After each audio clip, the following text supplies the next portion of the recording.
Good morning students, welcome again in online classes 10th class SST period है। Chapter number 7 हम शुरू कर रहे हैं। This is the part 1 of this chapter. Half term exam तक का सिलेबस हमने कंप्लीट कर लिया है। हम ज्योग्राफी का ये चैप्टर करने के बाद हमारी जियो की बुक भी कंप्लीट हो जाएगी।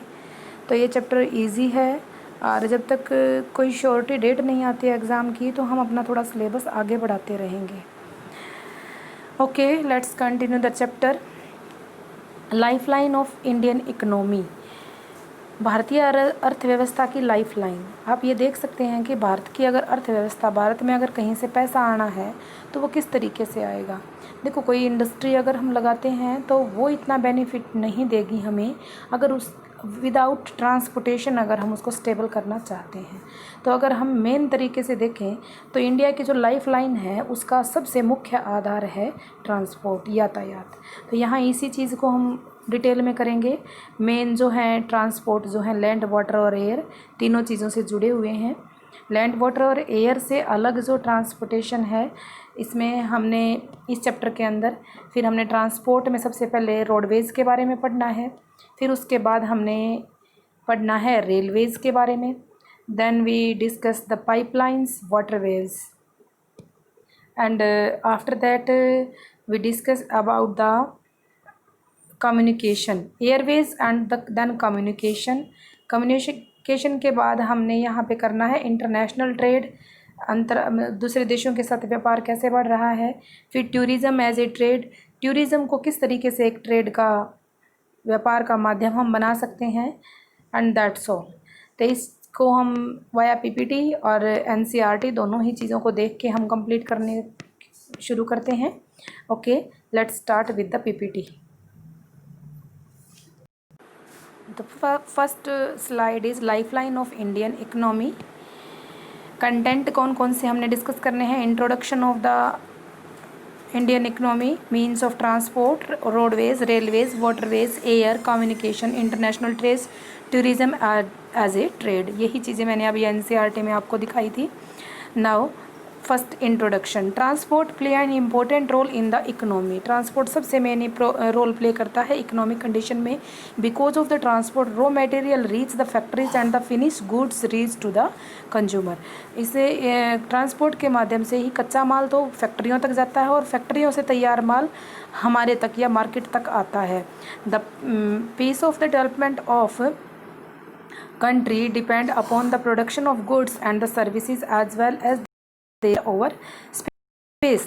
जो सबसे मेन डेवलपमेंट है कंट्री की, वो किसी प्रोडक्ट को उत्पन्न करने के साथ साथ उसकी सर्विसेज के बाद तक जो है वो मेन चीज़ें देखी जाती हैं। Therefore efficient mean of transport are prerequisites for the fast development. अगर बढ़िया तरीके का ट्रांसपोर्ट होगा तो हमारी डेवलपमेंट जो होगी वो भी फास्ट ही जाएगी। The next slide is apart from the transport, the case and the mode of communication like telephone, internet makes continuous flow of the information possible। उस ट्रांसपोर्ट के बाद अगर हम देखें तो उसके बाद कम्युनिकेशन और टेलीफोन और इंटरनेट हमारे इस काम को पूरा करने में मदद मिलती है। आप देख सकते हैं कि कोई भी काम अगर हमें पूरे तरीके से चलाना है तो उसके साथ साथ ट्रांसपोर्ट होगा। तो टेलीफोनिकली अगर हमारे माल की सप्लाई आगे हो रही है तो ही हम उसको बेस्ट तरीके से कर सकते हैं। ऑल्दो वो हमारा इतना बेस्ट हम नहीं कर पाएँ, क्योंकि किसी भी तैयार माल की सेल कितनी है इस चीज़ को हमने इसमें देखना है, तभी हम उसको अच्छे तरीके से कर पाएँ। Next is mean of transport. 4 type का ट्रांसपोर्ट यहाँ दिया गया है। लैंड 3 टाइप्स का, land, air, water and land, air and water, 3 types का।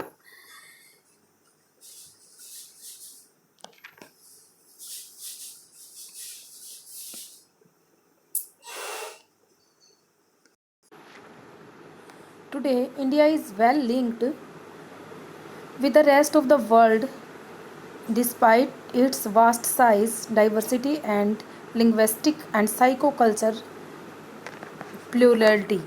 इंडिया जो है वो बहुत अच्छे तरीके से वर्ल्ड के अलग अलग हिस्सों से लिंक है, चाहे वो अपने साइज़ के कारण हो या डाइवर्सिटी अलग अलग टाइप की कंडीशन के कारण या अपनी भाषा के कारण या साइको कल्चर प्लुरलिटी, मतलब बहुत ज़्यादा साइको कल्चर के लोग यहाँ रह रहे हैं, अलग अलग समाजों के लोग यहाँ रह रहे हैं, संस्कृतियों के, उसके कारण। Railway, airways and waterways, newspaper, radio, television, cinema and the internet etcetera have been contributioning to the psycho economic progress in many veg.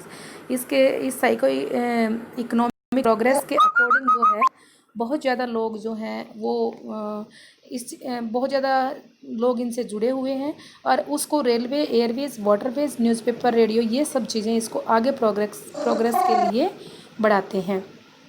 The trades from the local and international levels have added to the strength of its economy।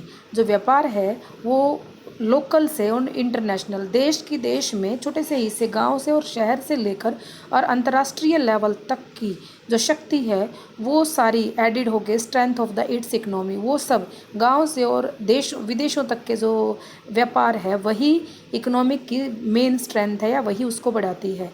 It has enriched our life and added significantly to grow services and facilities from the comfort of life। ये बहुत ज़्यादा अच्छे से हमें बढ़ाती है या बढ़ावा देती है हमारी लाइफ को और ग्रो करती है, सर्विसेज, फैसिलिटी और कंफर्ट ऑफ लाइफ को हमारी को बढ़ाते हैं।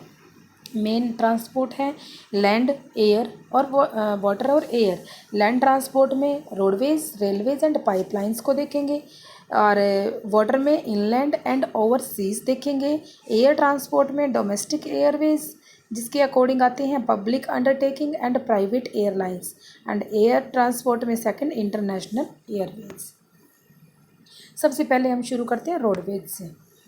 India has one of the highest road network in the world, aggregating to about 2.3 million kilometre at present. लगभग 2.3 मिलियन किलोमीटर का एरिया जो है वो कवर कर रहा है इंडिया। सबसे बड़ा लार्जेस्ट नेटवर्क है वर्ल्ड में इंडिया में। India roadways have proceeded railways भी बहुत अच्छे तरीके से फैली हुई है। They still have the edge over railways in views of the case in which they can be build और मेंटेन्ड। जो अब तक भी सबसे अच्छा रेलवे का जो सिस्टम है वो तैयार किया गया है, क्योंकि उसको बनाने का और इसे मेंटेन रखने का जो सिस्टम है वो बहुत अच्छे तरीके से तैयार किया जा रहा है। The growing importance of the road transport, railway transport is rooted in the following reason। क्यों हम रेलवे और रोडवेज को दोनों को ही हम बढ़ोतरी दे रहे हैं। सब फर्स्ट है construction cost of road much. यहाँ पे क्वेश्चन और बनता है कि growing more important road transport versus rail transport is rooted in the following reason. Road transport important है, रोड ट्रांसपोर्ट ज़्यादा ग्रो कर रहा है बजाय के रेलवे के। तो कौन कौन से रीज़न आप यहाँ देंगे। सबसे पहला construction cost of the road in much lower than the railway की लाइन बिछाने की बजाय किसी रोड को बनाना बहुत ईजी होता है और वो बहुत ज़्यादा सस्ता भी पड़ता है। Road can travels comparatively more distincted with the undertaking topography. मतलब अगर इसको हम इजी तरीके से ये कहें कि रोड जो हैं वो डोर टू डोर हमें फैसिलिटी देता है बजाय के रेलवे के। मतलब वो रोड की वजह से हम अपना सामान अपने घर के दरवाजे तक ला सकते हैं, बल्कि ये रोडवे जो रेलवे है वो हमें ये फैसिलिटी नहीं देते।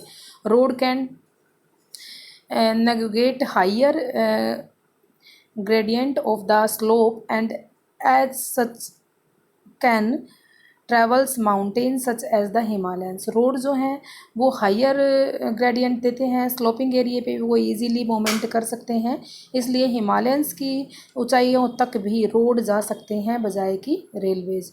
Road transport is economical in transportation of few persons and relatively smaller amount of good over the short distance पे थोड़े से पैसों में हम बना सकते हैं और कंफर्टेबली इकोनॉमिकली ट्रांसपोर्टेशन जो है फ्यू लोगों के अकॉर्डिंग भी हम उस ट्रांसपोर्ट को कर सकते हैं। It also provides door to door service, thus the cost of the loading and the unfolding is much lower।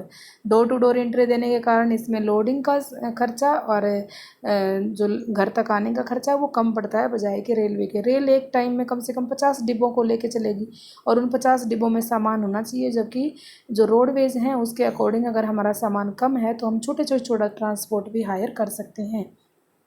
Road transport is also used as the feeder of the other modes of transport such as they provide the taken between the railway section, air and the seaport। मतलब road transport जो है वो link का काम कर रहा है। अगर हमें रेलवे स्टेशन से और अपने गांव तक आना है तो हम रोड ट्रांसपोर्ट का यूज़ करेंगे, एयरपोर्ट से और हमें अपने घर तक आना है तो हम रोड ट्रांसपोर्ट का यूज़ करेंगे। किसी भी ट्रांसपोर्ट के बीच में रोड ट्रांसपोर्ट सबसे ज़्यादा मेन रोल प्ले कर रहा है, सड़क जो है वो। Next, in India, road and the classification in following 6 classes according to their capacity। वहाँ golden quadrilateral, national highways, state highways, district roads, other roads, boundary roads, ये अलग अलग टाइप्स के रोड्स तो बने हुए हैं। यहाँ ये मैप है जो रोड्स को दिखा रहा है। रेड कलर गोल्डन कोऑर्डिनेटर्स को दिखा रहा है, blue colour north south corridor को, ईस्ट वेस्ट कॉरिडोर और NHDP फेजेस जो है वो ग्रीन कलर से दिखाई गई हैं। ये आपकी NCERT बुक में भी है, इसे आप यहाँ से भी देख सकते हैं। यहाँ से चैप्टर हम नेक्स्ट वीडियो में शुरू करेंगे। यहाँ से जो 4 और 5 टाइप्स के जो रोड इंडिया के अंदर हैं उनको हमें इकट्ठा ही रीड करना है, किसी एक या दो को रीड नहीं करना, सबको रीड करेंगे तो इजीली वो टॉपिक हमारा कवर हो जाएगा। तो आपने यहाँ तक का पोर्शन अच्छे से कंप्लीट करना है और NCERT को रीड करते हुए ऑब्जेक्टिव टाइप क्वेश्चन बनाने हैं। Okay, thank you, have a nice day.